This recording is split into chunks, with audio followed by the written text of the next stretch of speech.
and they are really cool Faber-Castell pencils that go on really beautifully. I love the quality and the pigment load to them. And as you can see, this is all of the colors that they make. They make 120 colors, and they also have matching watercolor pencils as well, and they coincide beautifully. And so I just wanted to show you what those are. Linked in the area of the information of the video, I have a link to this so you can print it out.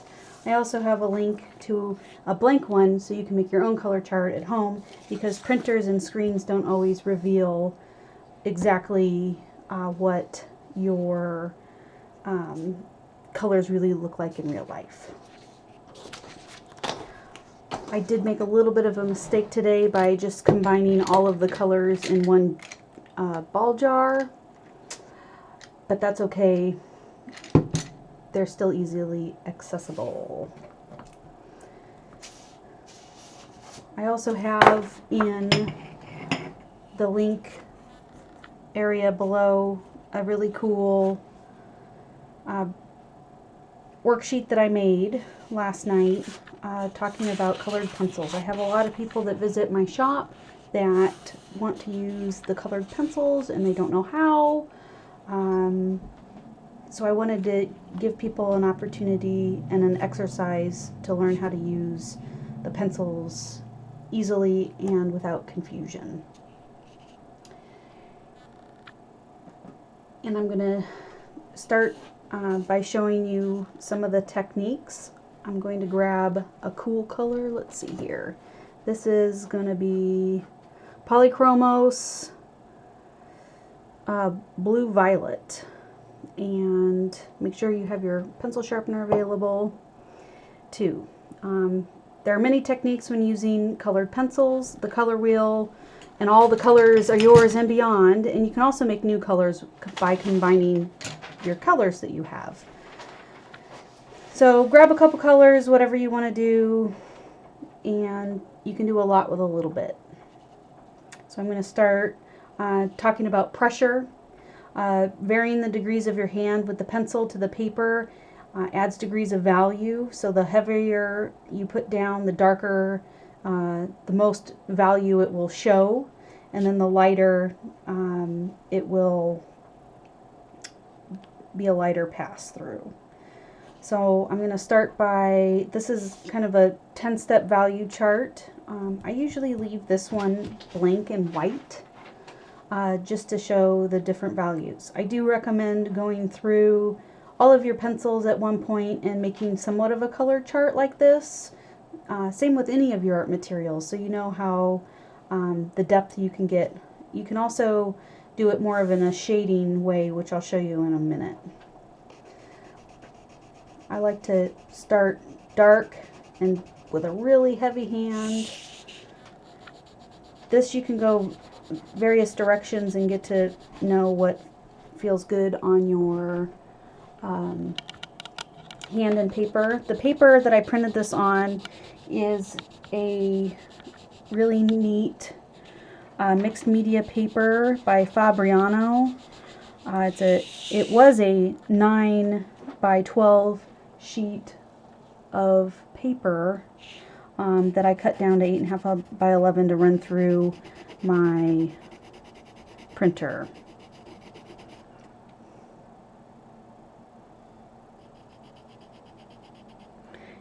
While I'm doing this, you can do your own art or send me a message on the YouTube channel's comments area. So as you can see, it's pretty heavy. I also like to go back through and do a really light pressure version at the beginning.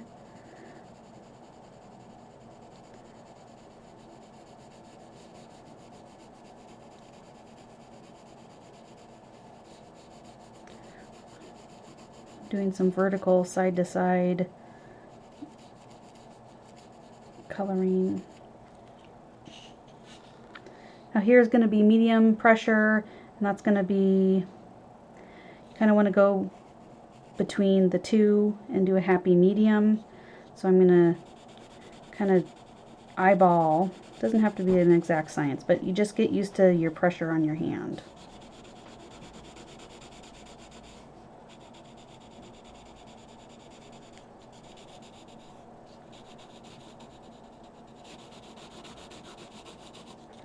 Then I'm going to go up here and do a little bit darker here.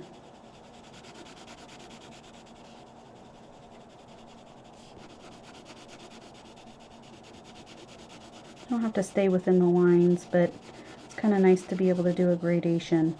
Sometimes it helps just to kind of do this same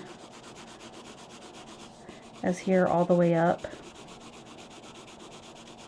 So then you have one block of the same color, and then you can go back over and layer it.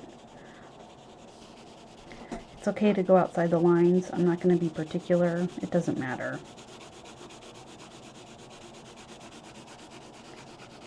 Now, mixed media paper. Now I'm going to go back with this light pressure and kind of do that same light pressure up to this one.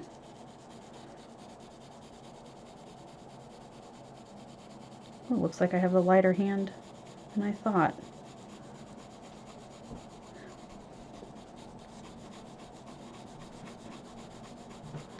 Just going to add another little layer on top of this. I'll move that out of the way too. That will help too.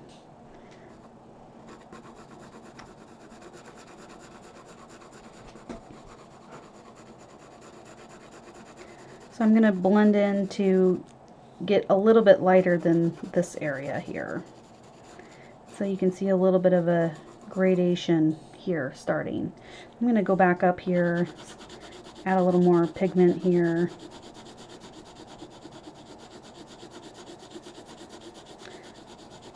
A little heavier hand.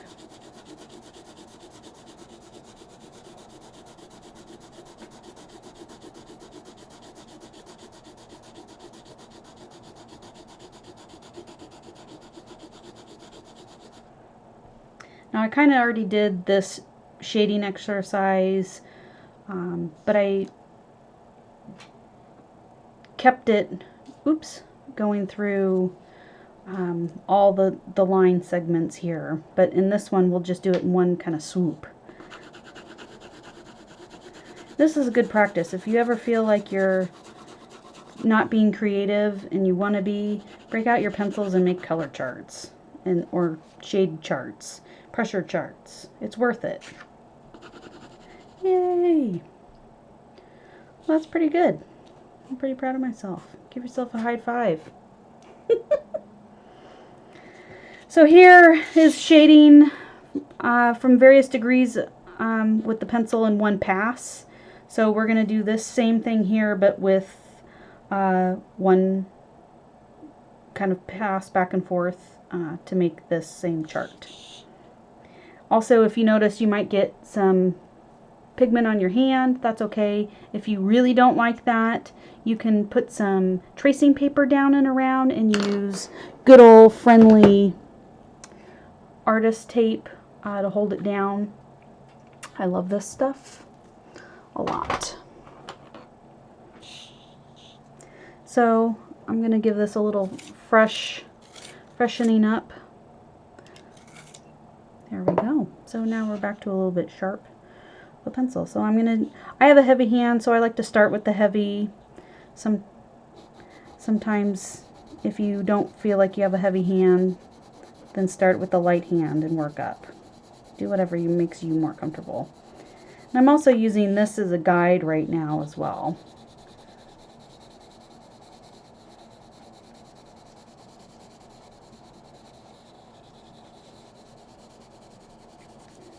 Pretty difficult to do in one swoop.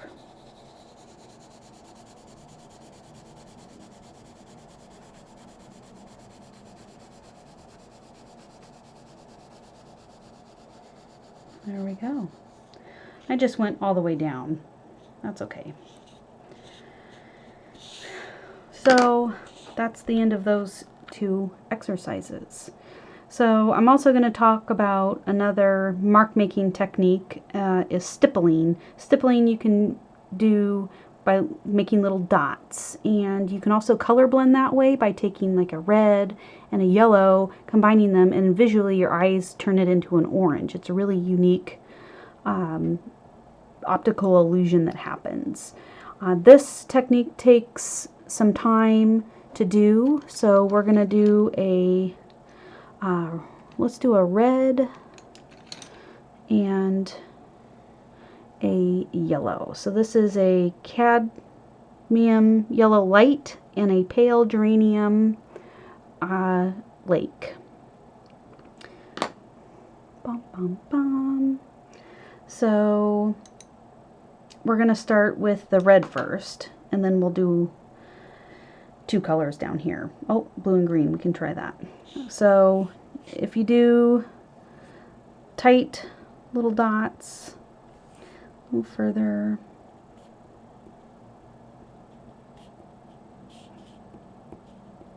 you can also do this, little dashes, make little dots.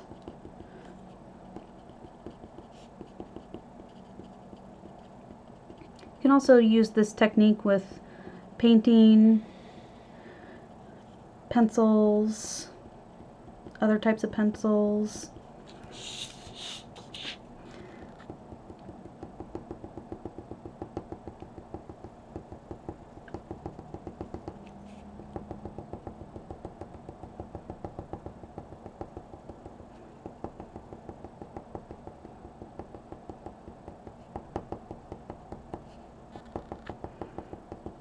If you want to be very particular, then go ahead, you can do a little bunch of little dots, but for an example's sake, I'm just going to kind of do little dots like this. And then we're going to feather them, the proximity of them a little out.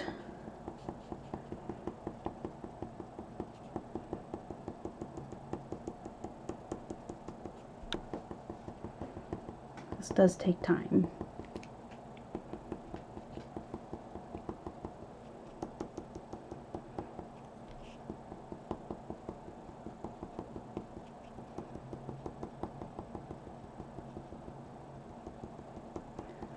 I personally like random. If you need to do it a little closer or a little bit more patterned, you can certainly do that too.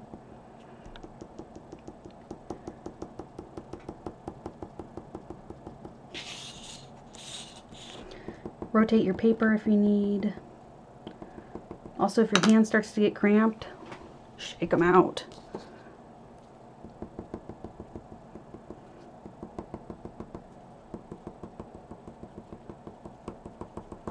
So boom, right away you can already see that there is a varying distance between the pencils that make an interesting effect.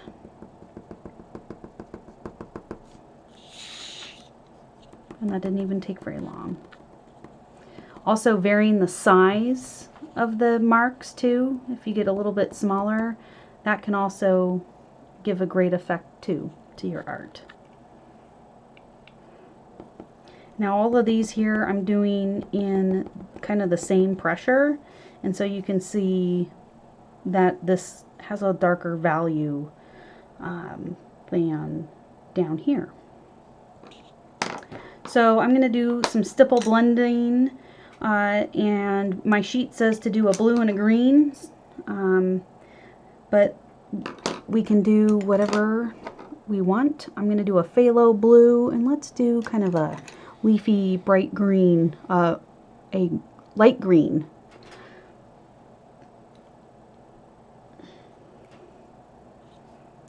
So with the same pressure, we're going to do those close together. I'm going to start with one color first.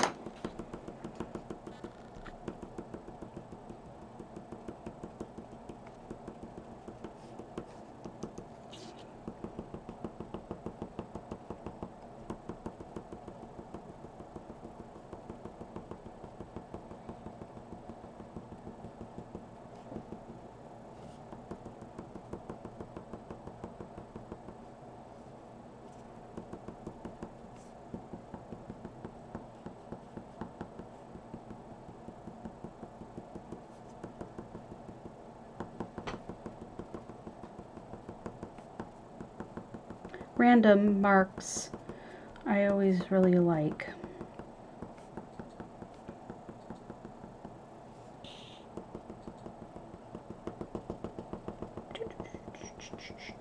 You feel free to make noises if you want to. That little red dot there is just because I have a bad computer printer. I do recommend, if you do want to print these sheets out, print them on a laser printer rather than an inkjet. Some of the tutorials later on involve water, and the laser print won't smear or run for those exercises. If you feel comfortable with running different types of paper through your machine, certainly do. If you have to go to a copy place, they probably won't want to do that for you. And in this case, I normally don't say this, you can use regular printer paper. Or you can kind of copy out what I did onto a new sheet of paper and keep that with your worksheet so you know what you did. Then if you do want to do that, you would want to use a permanent light fast pen such as a Micron or a Derwent line maker pen. Let's try the green. Let's add some of that. I'm going to just do it kind of on one side.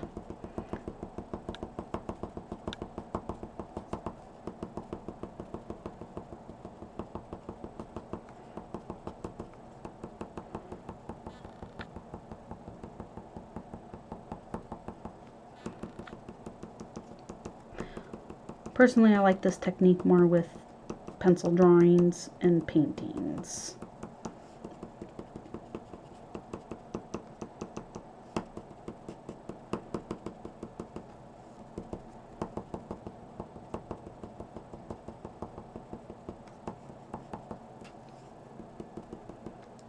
You can see, if you squint your eyes a little bit, it's hard to tell on the video, but in real life the colors start to blend, and it's a really great blend with the red and yellow. Woohoo!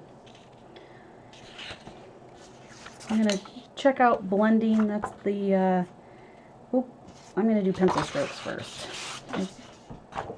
So these are pencil strokes. So we kind of already did a little bit of some horizontal, vertical on the pressure side. I'm going to go back over here and we're going to do, I love this color here. This is a light phthalo green. We're going to do horizontal strokes. I'm going to go a little heavy, a little light. This is how I like to do my color charts actually. I like to do this a little lighter and then a little darker. The darkest it can go in kind of the more lighter area. And then vertical. So you can do it like this, however you want to do it. I like to rotate my paper, but you don't have to. Do whatever makes you comfortable.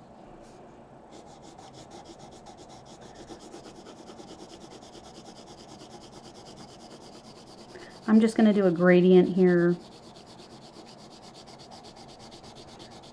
so you can see those strokes a little bit more. And also it's a good practice with your hand pressure. Go back over here, make that a little more dark.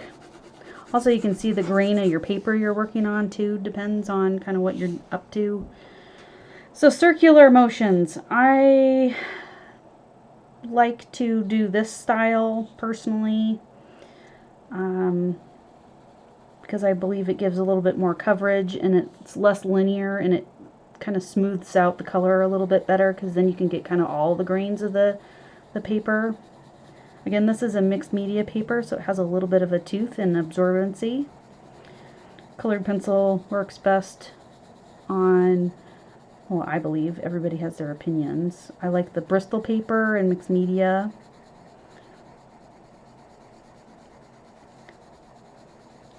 So I'm going to lighten up variant there a little bit.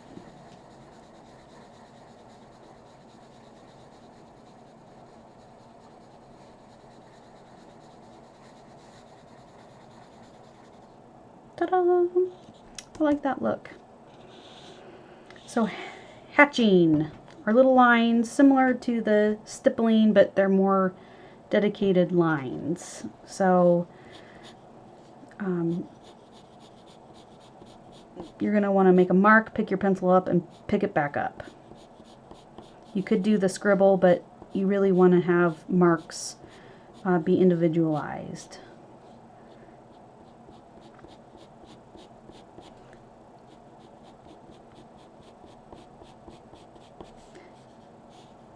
You can make your hatch marks however you want. Small, long, large, tiny. Depends on what you want to do. You can also layer your hatch marks too. Ta-da! Space them out. That's okay. Looks kind of like grass. Oh, started to do the... There we go. And then cross hatching. So we're going to do the same again, but in hot cross bun style. Like that. And then 2 colors. So we're going to try, I love this. So we're going to do the orange. This is the geranium, pale geranium lake.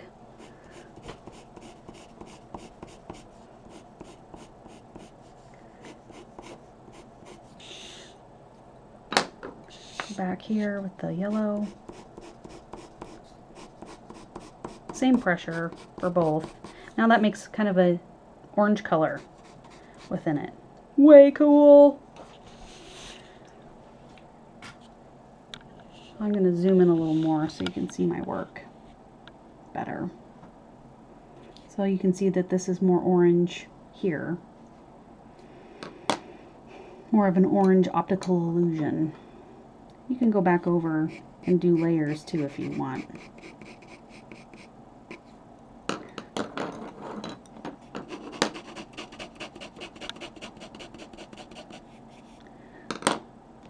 I really wanted you to see that optical blending that happens.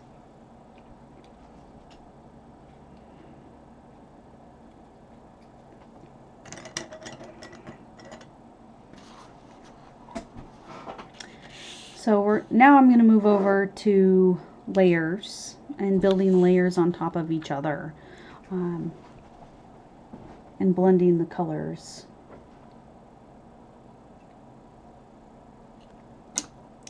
So we're going to do a green. I'm going to do a different green. Let's do a emerald green here. And let's do a different blue. Let's do like a nice dark cobalt blue green. So let's do the green. This is a sharp pencil. I'll do a heavier hand down here. And then I'm going to go back up with my cobalt bluish or green, bluish green, greenish. Can't talk right. Let's see if you can see that right there. It's out of focus. That's okay. So let's do the same.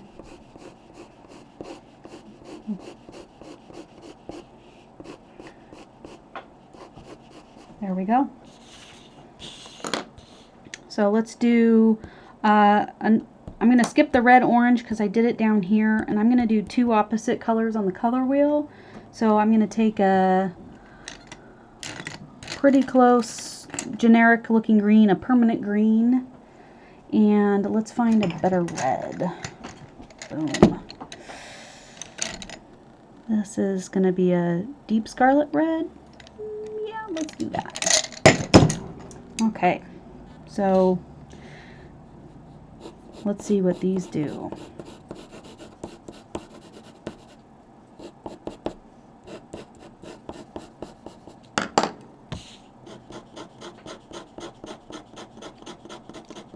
Ooh, we're getting some brown. So this is a great way to make browns, blacks by combining colors.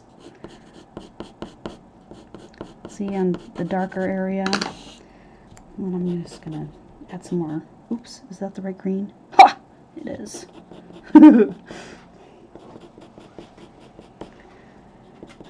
But Bum, bum, bum. Oops, out of screen. Sorry. Don't know what I'm doing. Thank you, Dan, for your help today and this amazing setup. No problem. So, scratching. This is a really cool thing, kind of what you did in kindergarten with crayons. So we're going to kind of emulate that. Let's get some black or dark indigo. Well, you can do whatever colors you want. I'm going to pick some bright colors. So this is a chrome yellow here. I'm going to just do a little heavy-handed look right here. And let's do a fun cobalt green here. I'm going to layer a little bit there. And then we're going to do, let's do some purple. That's the a crimson, but that looks very purple. Looks like we're going to the 80s right now. That's okay. And we can layer it on there too. Create different colors by layering. And then, where's my black? Green.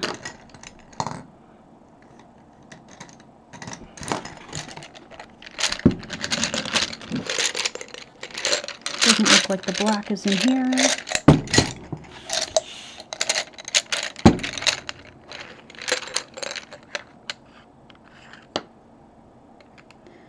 That is Payne's Gray. That's a nice color. Some darker. Oh, there you are. Nope, no, you're not. Dark sepia. Grr. Well, I don't know where the black went.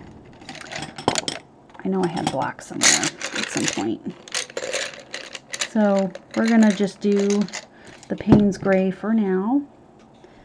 But black makes a really cool effect. So I'm going to color over what I had put on.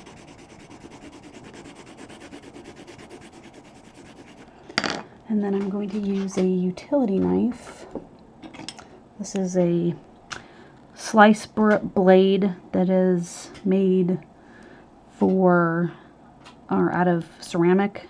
Doesn't cut you at all, but it cuts paper. Common household names would be X-Acto or, oh, that's X-Acto, or Excel or Friskers. They all look kind of different. Whatever, I've had these for years. So I'm going to do a little bit of scraping with this one. And look, oh, the color underneath. Look at that. Boom.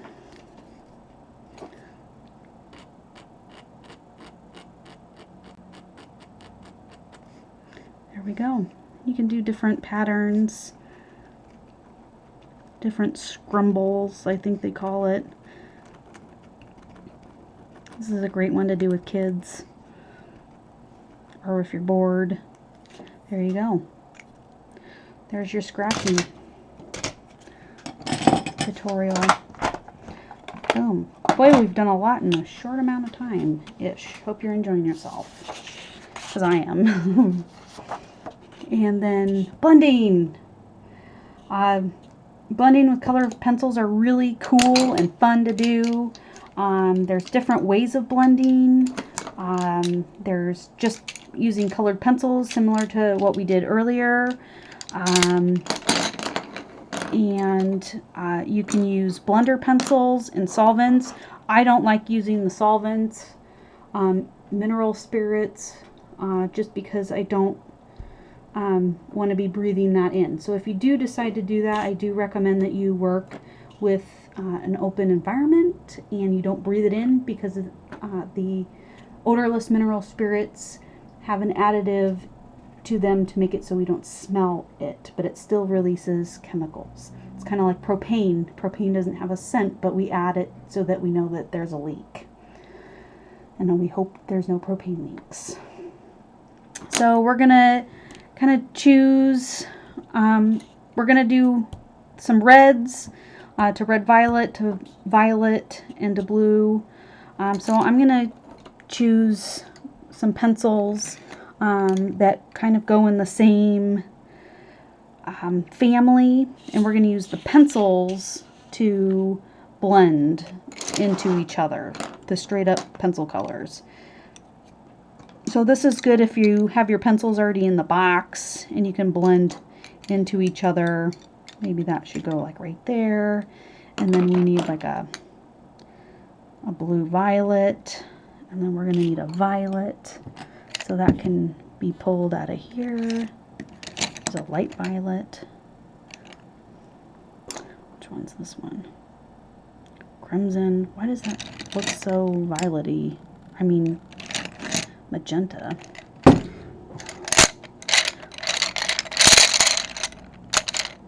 Wow. Boom, boom, boom. Manganese. So I'm gonna go I'm gonna lay out my pencils that kind of go together. Do magenta, and then we're gonna go into into the reds family. Now I should have done a color chart before I did this so that it was easier for me to pick out the colors. So that's why it's important to do those color charts that I have listed down below for you. Do those color charts on the laser printer. Recommended. Okay, and then we're going to go like this. Middle cadmium red. So I'm going to kind of take those colors and blend them together just using the pencils. And I'm also at the same time going to continue that to each of those areas here that I have indicated. I'm not going to do the solvents because I don't want to do it. So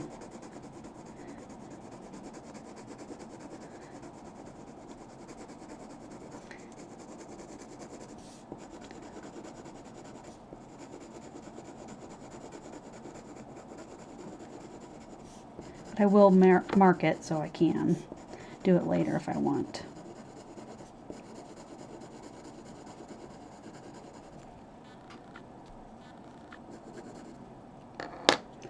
Boom.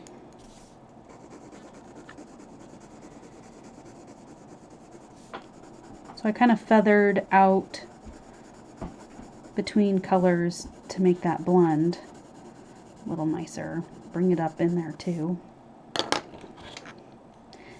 Now this, I'm doing kind of in a circular, big circle motion rather than a linear.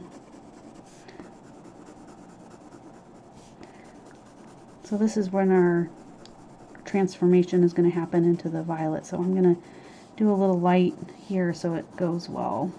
Transition's good.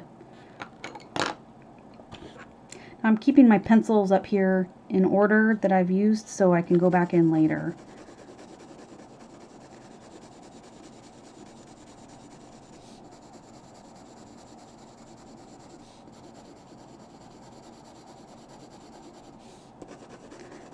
And you can do this at whatever pressure you want to. I'm just kind of doing it at a light pressure. A medium, I would say.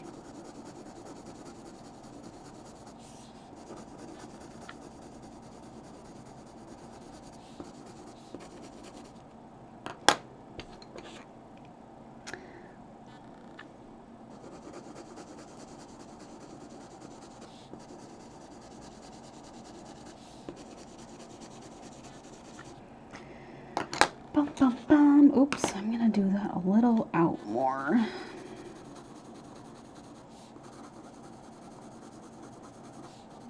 Feather that for a better transition. Then here's that magenta.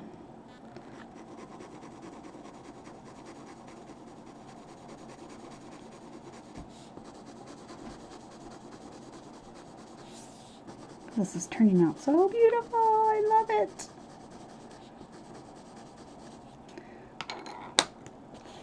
Ooh, do one more feather out. And then this one's Rose Carmine. Blend that up in there.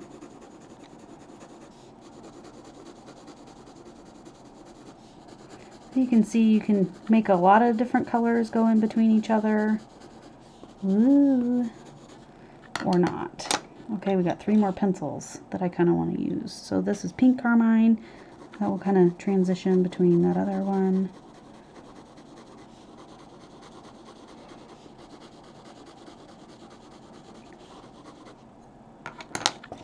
Okay, and then this is Matter.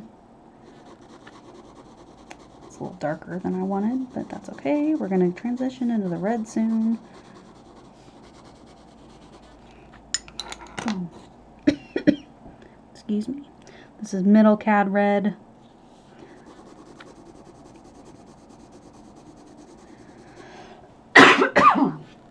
Excuse me.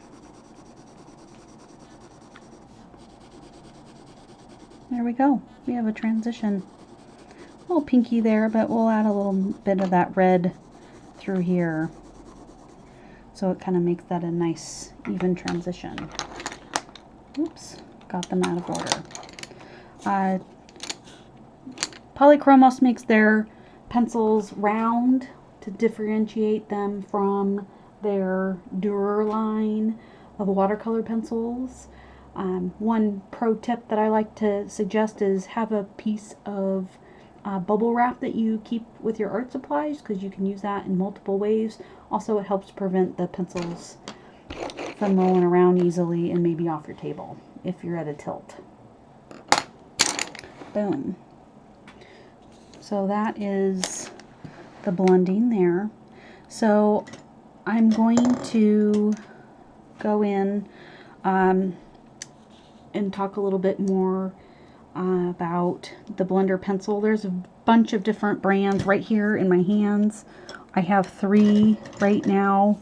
There's burnishers too. So today I'm going to use the Derwent blender pencil. And I'm going to do about half of this bar of color here, just to show you directly what a blender pencil can do.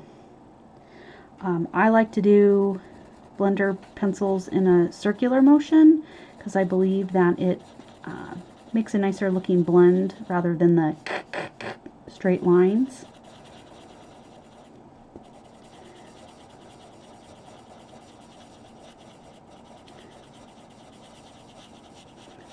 If you're going to use blender pencils, it has a little tip of color on it. If you ever want to switch between colors, like a red and a yellow, just have a scratch piece of paper and whoop, wipe it off. I'm going to show you right here what I do. Whoop, get rid of that color there. And I'm going to go back in because I don't want to mess up the colors that I kind of have going here. I'm just going to freshen up that tip. You can use that color on the tip as an advantage too to help with that blending between as well.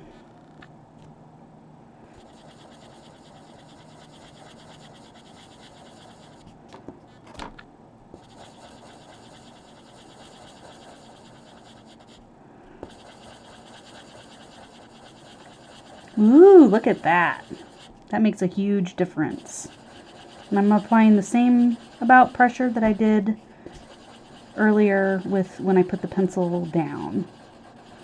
Well, it makes a huge difference to be able to see that color and show off your art.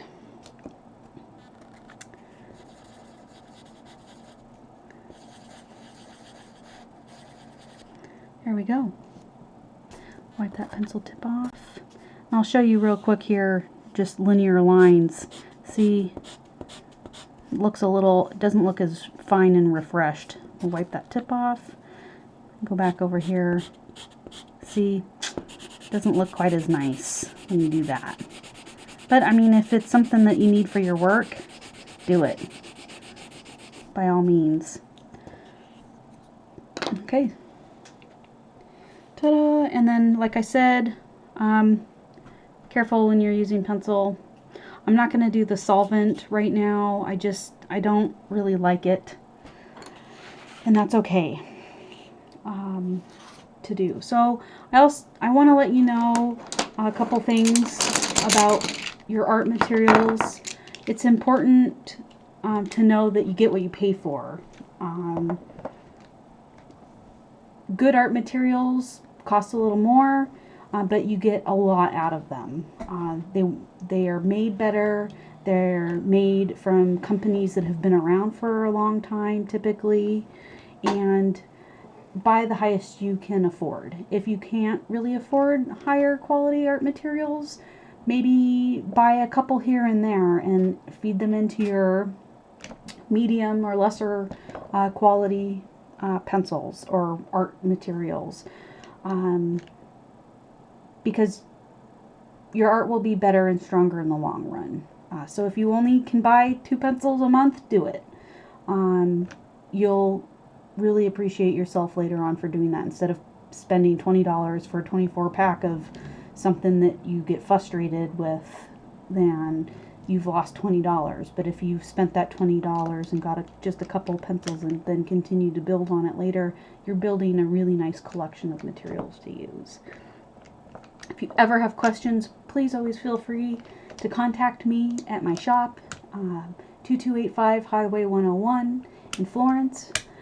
Right now, as we speak, we have the COVID-19 going on, so my doors are closed for the safety of my customers and my community. So that's why I am now kind of getting my butt into gear and doing online videos and tutorials that I should have been doing a long time ago. But it's we can only do what we can do, and I want to help you. So this is one way I can help you with not being at my shop. So if you ever become frustrated, come talk to me, send me a message. My contact information is all over the place online, YouTube.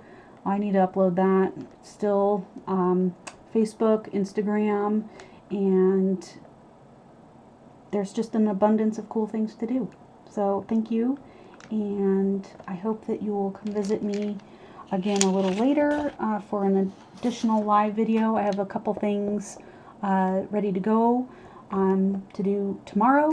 Right now on my Facebook page there is a visual emotions worksheet that you can download off my website, and it includes a bunch of different emotion names, and with that you can use any type of art materials. This is a very unusual time in history, and so feel free to use that to get yourself into a better place and do some art.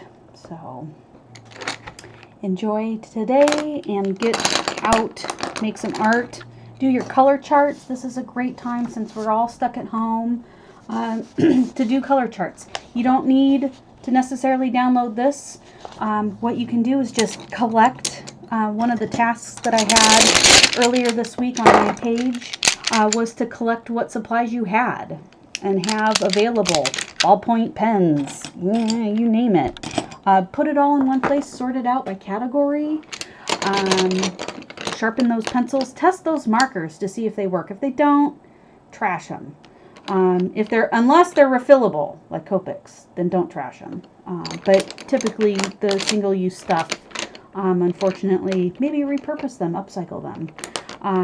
Can't really get reactivated again. So make a sheet page with the name of the brand of product and what it is, and do a little scribble like we did here with this pressure shading chart. It doesn't even need to be very big, just a little bit of something so you can see that actual color go down. Because